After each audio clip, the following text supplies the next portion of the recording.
Alors bonjour tout le monde, je vais allumer la caméra, sinon ça va pas être très pratique. Euh, donc bonjour tout le monde, je m'appelle Yannick Elaé, j'espère que vous voyez bien mon écran et tout mon setup audio, sinon n'hésitez pas à me dire. Donc je voulais faire une petite conférence sur pourquoi je reste encore sur Unity.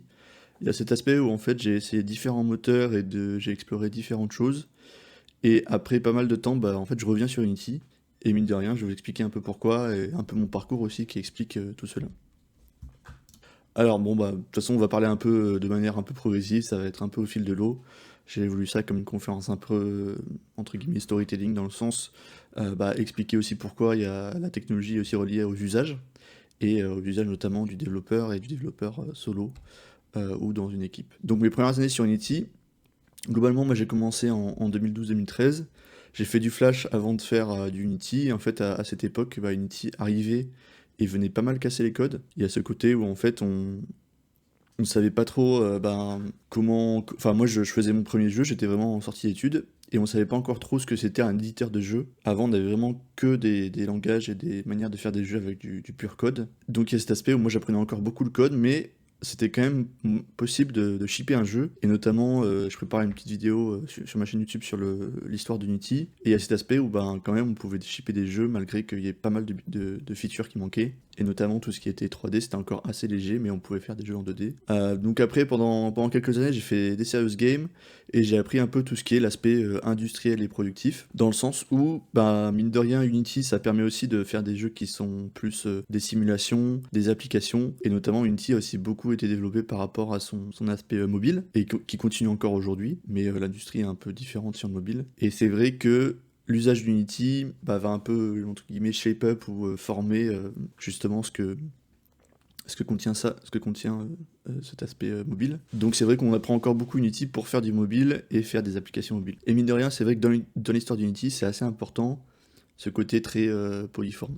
Après, je suis revenu un peu au code et pour shipper mon deuxième jeu qui s'appelle Neurodeck, qui a été fait entre 2019 et 2021. Et c'est là où j'ai fait un travail en équipe encore plus complet, dans le sens où on était jusqu'à une petite dizaine freelance inclus dedans. Et à cet aspect, Unity, j'ai appris à ce moment-là quand même quelques limitations, aussi par rapport au côté mise à l'échelle ou scaling en anglais. Ce côté, bon bah en fait, si tu fais un jeu sur 6 mois, 1 an, ça va tenir d'une certaine manière. Et puis après, il faut arriver à faire en sorte que ce moteur, bah, il puisse tenir beaucoup de fichiers. Et j'ai pu aussi voir à ce moment-là des exemples d'autres développeurs qui avaient des playtime, donc c'est quand on lance le jeu, le temps que ça prend, qui devenaient quand même assez conséquents. Donc il y a ce truc aussi où Unity va permettre de faire plein de choses différentes, mais en même temps va pouvoir devenir un peu lourd. Et je vais expliquer aussi pourquoi, bah en fait, après un certain moment, je suis revenu sur Unity, parce que c'était un espèce de trade-off. Donc en 2021-2023, il y a cet aspect où j'ai un peu erré pendant 2-3 ans, et je me suis dit, ah, je pourrais utiliser ça, ah, je pourrais tester ça, je pourrais tester tel moteur ou tel moteur. Je vais expliquer un peu pourquoi. Donc je reviens un peu sur ce côté mise à l'échelle. En fait, il y a ce côté où quand un projet dépasse 1 an, ça devient facilement lourd et lent, dans le sens où certaines couches sont pas forcément faites pour être bien mises à l'échelle. Je vais vous donner des exemples. Je sais pas si vous connaissez ce truc de ressources.load. Donc en gros, si on veut charger des ressources dans la mémoire, il y a plein de manières différentes, mais notamment il y a ce ressources.load qui permet d'instancier des préfabs, par exemple. Et en fait, il faut savoir que ce ressources.load, en fait, il va charger toute la bibliothèque Unity dans les ressources pour pouvoir charger même un seul élément. Sauf que quand on a 1, 2, 5, 10 éléments, c'est cool, ça marche bien, mais quand on commence à en avoir 10 000, 15 000, sur des gros projets ça peut être assez important, bah là du coup ça va commencer à ramer et à être un problème d'optimisation. Sauf que, bah en fait, tout ce que tu as fait par rapport à ton architecture va se baser là-dessus, et en fait il faut que tu refasses une grosse partie de ton architecture ou ta pipeline fichier. Ensuite ça tu peux le contourner maintenant avec les adressables et différentes choses, mais c'est vrai que vu que c'est une méthode encore valide de code pour des nouvelles venues sur Unity, bah ça va faire qu'il y a des projets qui deviennent lourds par manque d'expérience et qui vont utiliser des espèces de raccourcis. Et en fait, il y a ce truc où en fait Unity te permet d'avoir des raccourcis entre guillemets de débutants ou qui vont en fait t'handicaper sur le long terme. Et c'est vrai que c'est ça pour un élément, 2 éléments, 3 éléments, 4 éléments. Et en fait, Unity, une espèce de somme de choses où tu peux avoir des shortcuts un peu nuls. Et c'est vrai que bah, ça va faire que la professionnalisation est un peu complexifiante dans le sens où te professionnaliser, ça va être trouver la bonne méthode de faire sur Unity. Et c'est vrai que c'est assez relou parce que pas tout le monde est fan, a le même avis sur certaines choses. Et en fait, tu vas aussi travailler avec des gens qui ont des méthodes et des moyens de travailler qui sont différentes. Et même après, je sais pas, imaginons 3 devs de 5 ans d'expérience, mais en fait, tu vas avoir 3 approches de gestion des variables, d'architecture. Et c'est vrai que pour travailler en équipe, c'est vrai que ça pose parfois des limites. Il y a aussi le genre de jeu qui est parfois limitant. Par exemple, là, je montre Satisfactory. Et en fait, moi, je me suis mis à voir des genres de jeux qui n'étaient pas forcément très adaptés à Unity. Par exemple, c'est vrai qu'Unity est très orienté 3D. Et dès qu'on va vouloir faire de la 2D, il va toujours y avoir ce mélange 3D et 2D. Et la plupart des moteurs, en fait, vont avoir ce truc de, en fait, un jeu 2D, c'est un jeu 3D rendu en 2D. Et c'est vrai que, mine de rien, c'est vrai que certains genres de jeux, par exemple, avec Unity ou sur Satisfactory, on peut utiliser OCS, on peut utiliser DOTS, mais ça veut dire réapprendre toute une couche, réapprendre une manière de coder, et ça paraît un peu limitant. Moi, une autre des raisons pour lesquelles j'ai voulu me remettre à jour et changer de moteur, il y a cet aspect où tu peux un peu, entre guillemets, moisir dans une techno. Par exemple, moi, j'ai pas mal de potes qui travaillent avec 3ds Max, et il y a ce truc où, en fait, il faut aussi se mettre à la page et savoir s'ouvrir à des nouvelles manières de produire et de créer. Et c'est vrai qu'on peut très facilement rester dans ses habitudes et s'en croûter. Donc spoiler alert, ça va être un peu ce qui va arriver à la fin. Mais c'est vrai qu'au final, j'aimerais quand même pouvoir explorer d'autres choses qu'Unity, mais il y a des choses qui m'en empêchent un petit peu encore. Et surtout une espèce de débâcle autour d'Unity. En gros, c'était assez récent, mais on va dire qu'il y a toujours eu pas mal de polémiques autour d'Unity, et notamment autour de sa gouvernance.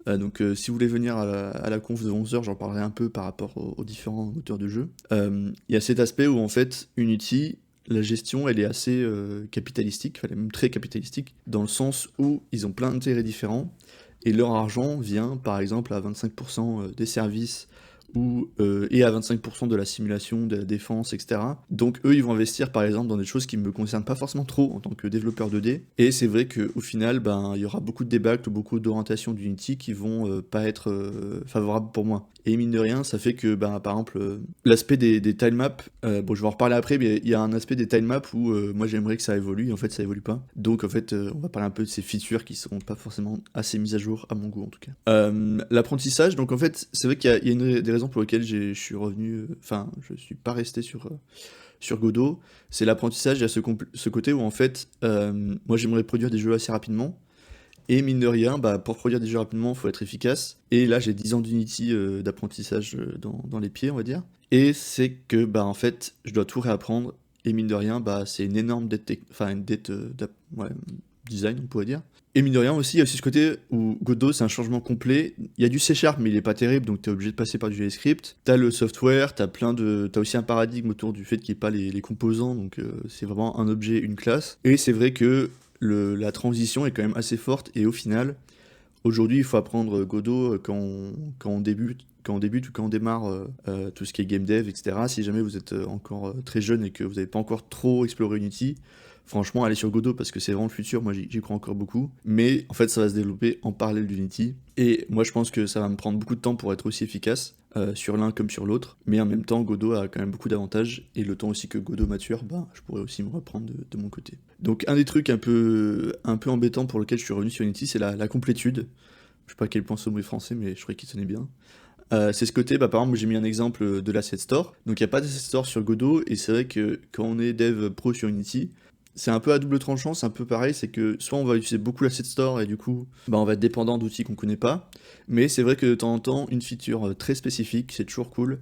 Par exemple, sur mon dernier jeu de cartes qui s'appelle Creeping Deck, il y a ce côté où il y avait un arbre de talent style Slay the Spire avec des petits chemins comme ça. J'ai juste pris un asset, il marchait très bien. Je l'ai utilisé de A à Z depuis la pré-prod jusqu'à la fin de prod, et ça m'a économisé, je pense, au moins 5 à 10 jours de travail. Donc c'est vrai que ces 5 à 10 jours de travail, c'est ça qui va être vraiment important sur des prods assez courtes. Et mine de rien, les éditeurs nous demandent souvent des prods courtes en ce moment. Donc il n'y a pas ce côté où je vais avoir des features à recoder en mode roots, dans le sens où sur Godot, il y a pas mal de choses où je vais devoir recoder des choses, où il va falloir refaire, par exemple, je sais pas, il peut y avoir un système de spline, mais il est un peu patchwork, et du coup il faut le remettre un peu en forme. J'apprécie quand même de la part d'Unity, ce côté où il y a des features de base qui sont très présentes, et surtout pour un profil comme le mien qui est gameplay programming, donc GPP, il y a cet aspect où en fait nous on veut des outils, des espèces de blocs à assembler qui vont faire un jeu final et qui sont déjà dispo, on veut pas coder du moteur, quoi. Donc Godot est encore assez jeune et même si ça existe plus longtemps, mais on va dire que ça s'est lancé vraiment récemment. Donc il y a ce côté où Godot n'est pas encore pour moi feature ready, même si ça va venir, notamment il y a un asset store qui est en préparation, et ça va être intéressant. Il y a l'aspect réplication d'architecture, en fait, en disant sur Unity, j'ai trouvé une espèce d'architecture avec les adressables, une sauvegarde, le côté roguelike, et en fait, on va dire 5-6 outils que je mets en briques direct dans le jeu, donc briques A, B, C, D, E, F qui vont cohabiter pour faire un jeu assez rapidement, et je gagne x3 de vitesse sur mes prods par rapport à 107 briques là, et en plus par rapport à mes années d'expérience, je gagne en vitesse, et c'est une architecture qui est efficace, mais qui est contrainte par Unity, dans le sens où j'ai eu du mal à la répliquer sur Godot, ou en tout cas j'ai essayé de la répliquer sur Godot, mais du coup ça me faisait un truc encore à apprendre en plus, et il y a cet aspect où en fait, cette architecture je pouvais plus l'avoir, donc je divisais ma vitesse de prod par 3, et en plus je perdais mon gain d'expérience. Ma vitesse de prod elle était complètement saccagée entre guillemets, par le fait que j'ai mes habitudes, et mine de rien, ce gain de prod, il est compliqué à perdre sur des productions professionnelles et même en indé pour aller vite et faire des jeux assez rapidement et qui soient bons. Donc cette perte de vitesse de prod, elle est vraiment assez dure. Et c'est lié à la vitesse d'itération. En fait, il y a cette mode des petits jeux. On va tester un cœur, on va faire peu de features, mais assez quali pour qu'elle soit bien visible. Et donc c'est vrai que sur Godot, pour moi, c'est dur d'aller vite. Et vous allez forcément avoir, si ce côté, vous spécialisez sur une techno, c'est être confortable sur cette techno, je vais en parler un petit peu après. Et c'est aller plus vite. Et donc, c'est vrai que c'est pas trop dans l'air du temps de pouvoir avoir ces petits jeux aussi rapidement avec Godot. Mais bon, ça arrive aussi. Et puis, il y a ce côté où il faut faut assumer d'avoir une période d'apprentissage avec le logiciel où on est improductif, entre guillemets. Et on arrive à pas faire grand chose, mais juste à faire des petits jeux en plus de temps que nécessaire. Donc, comme je parlais de 6 mois, 1 an avant, il y a ce côté, faut prendre le temps de réfléchir à tout ça, quoi. Un autre aspect, c'est vraiment le confort. C'est vrai que plus on avance aussi en carrière et en technologie, il y a cet aspect, on va avoir d'autres tâches ou d'autres rythmes de vie qui sont pas forcément les mêmes. Par exemple, moi je code plus le soir et les week-ends. J'ai plus de temps d'apprentissage en plus parce que voilà, j'ai envie d'avoir des loisirs, ma vie perso, etc. Et mine de rien, quand on entre en carrière ou qu'on est assez jeune, on a aussi ce temps potentiellement disponible où on peut compléter son temps d'apprentissage de manière un peu plus conséquente en y passant beaucoup d'heures. Et c'est vrai que ce confort, on le perd. Ce côté, on sait où on va, on y va direct. Ayant une orientation plus game design, je me retrouve un peu à perdre cette capacité de game design parce que je passe plus de temps sur la tech. Plus de temps à apprendre sur la tech, sur le framework, sur le langage, et du coup je perds ce confort où en fait je vais faire moins de game design mais plus de tech. Et c'est vrai que sur Unity en fait, vu que je connais tout très bien et que je connais mon architecture, comment faire ceci ou cela, ou trouver les moyens de le faire, c'est vrai que je vais perdre le confort de juste savoir aller en ligne droite. Mais pareil, je parlais un peu de ce côté, c'est difficile de s'en coûter, c'est aussi important de savoir sortir de sa zone de confort et de sortir de ce confort qui est très facile. Donc sur le long terme, il faut quand même s'adapter à des nouvelles technos, mais voilà, faut se dire, c'est pas forcément grave si ça prend aussi autant de temps. Voilà, moi j'ai fait une petite vingtaine de minutes, je sais plus trop, tu peux me dire, Émile, je sais pas s'il est encore là.